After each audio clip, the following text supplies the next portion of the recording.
Revelando o Cristo. Acho necessário repetir que você não fará nenhum progresso espiritual até que reconheça que a sua mente é a única lei para os seus negócios. Não há nada fora ou além de você agindo sobre sua saúde ou seu corpo. Se houver discórdia ou harmonia, você mesmo deve perceber que o mesmerismo dos sentidos não pode usá-lo como alvo ou vítima. É verdade que o erro dos sentidos não é pessoal.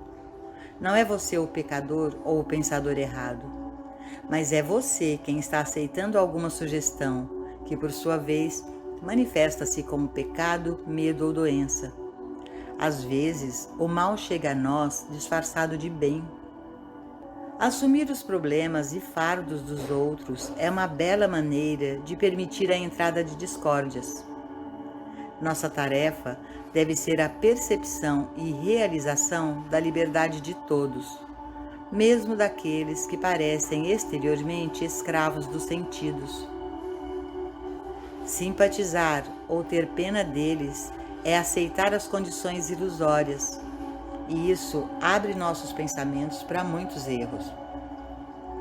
De uma forma ou de outra, você está aceitando a sugestão de erro, e geralmente é por meio de alguma forma de amor ou ódio humano. Desperte, quero dizer, acorde neste minuto.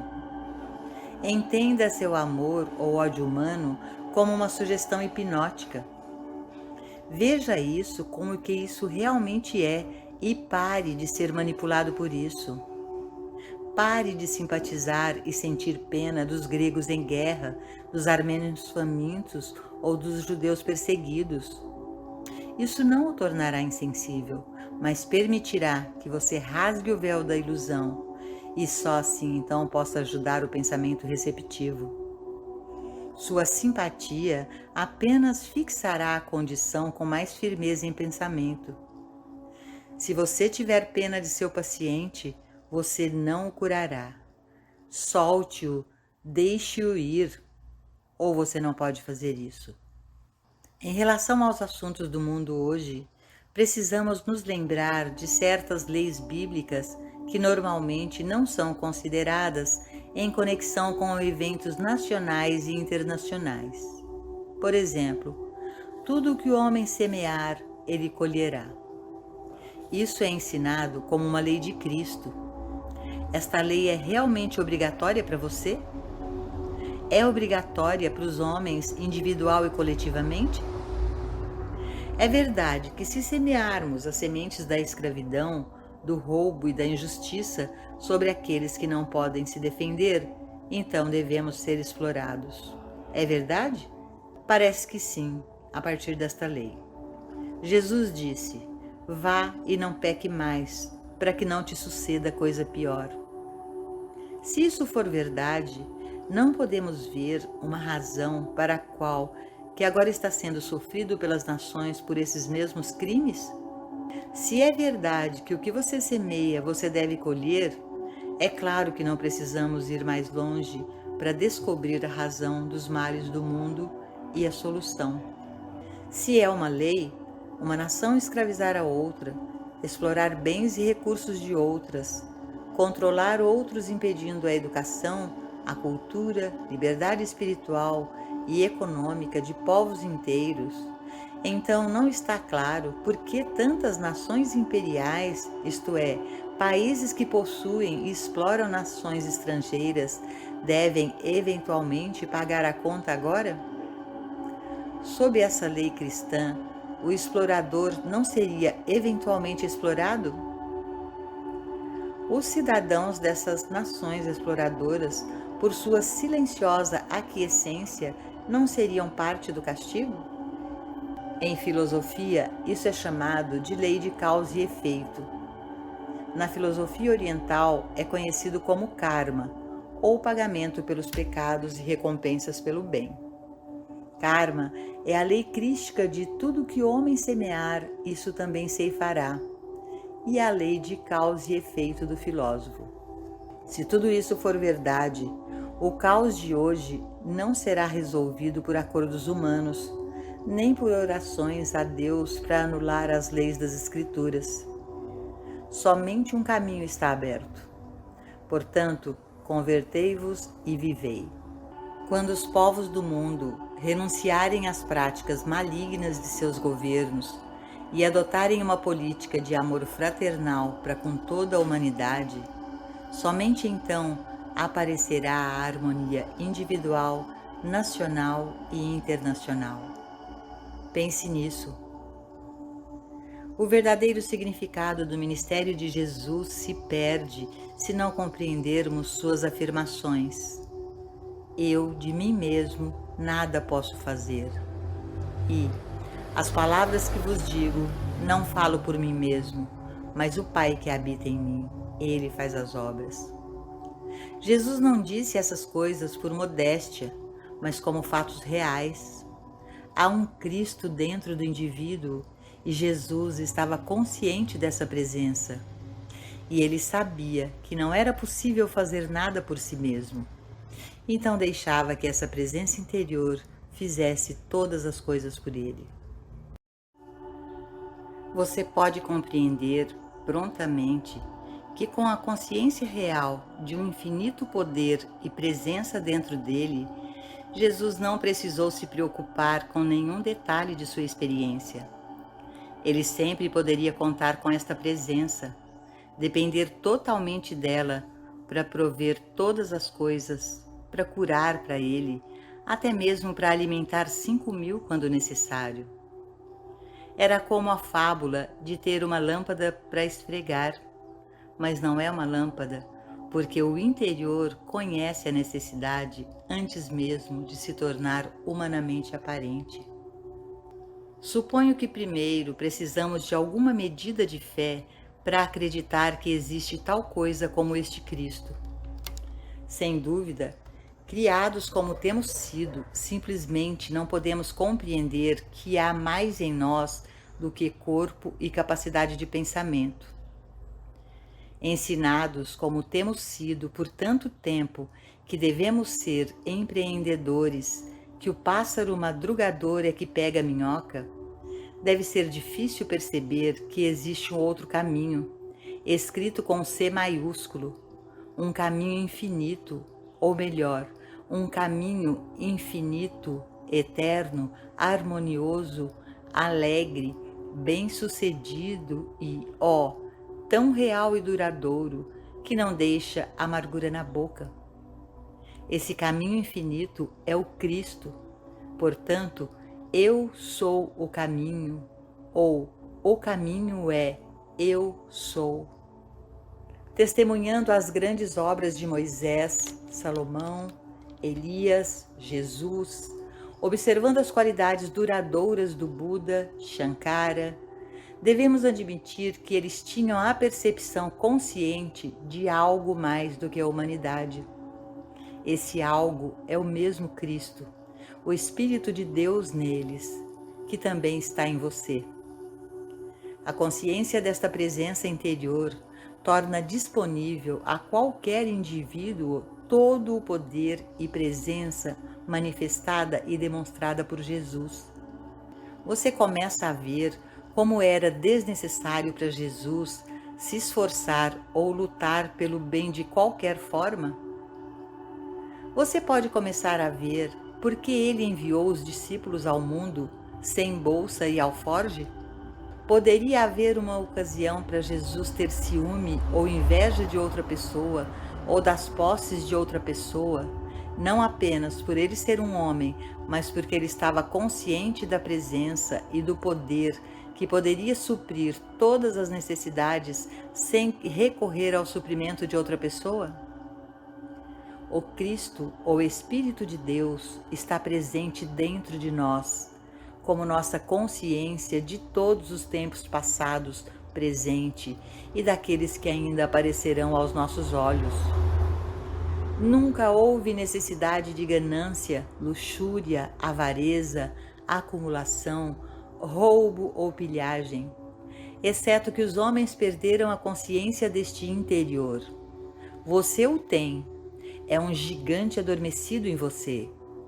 Ou talvez você seja aquele adormecido com um gigante muito desperto dentro. E talvez este infinito esteja chutando tão forte em seu ser interior que o força aqui a despertar para sua presença. À primeira vista, esta parece ser a solução para somente os seus e os meus problemas. Mas aqui mesmo é necessário que percebamos que mudança ocorreria se homens e mulheres despertassem para esta verdade.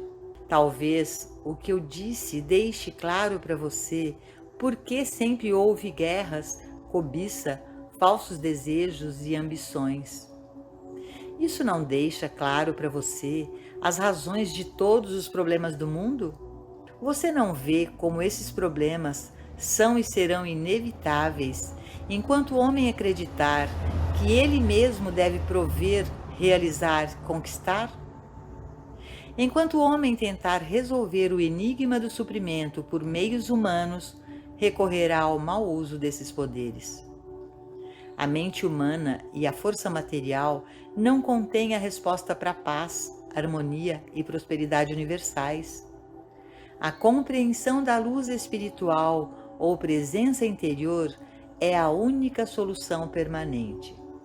No momento, a tarefa da realização do Cristo parece sem esperança em qualquer escala mundial. Tão poucos indivíduos em algum momento tiveram essa percepção consciente que não parece esperançoso que a humanidade desperte agora em grande número. No entanto, há sinais de que isso pode estar acontecendo.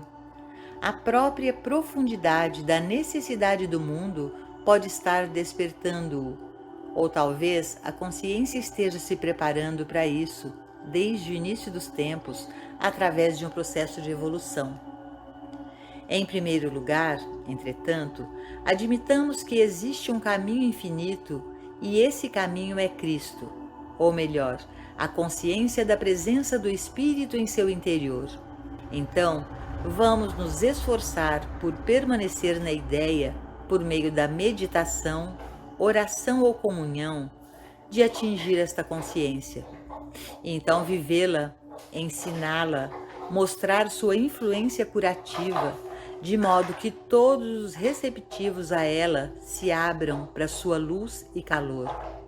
Neste ponto, sinto que alguns de vocês começarão a verificar consigo mesmos se estão cumprindo o padrão de conduta delineado aqui, e talvez acreditarão que sua conduta humana os fará progredir espiritualmente. Agora, inverta isso. Conforme sua natureza espiritual se desenvolve, sua assim chamada conduta humana melhora.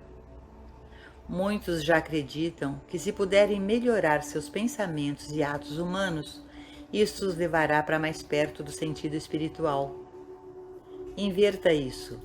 Na medida em que a consciência espiritual se torna mais real, as condições da chamada existência humana melhoram.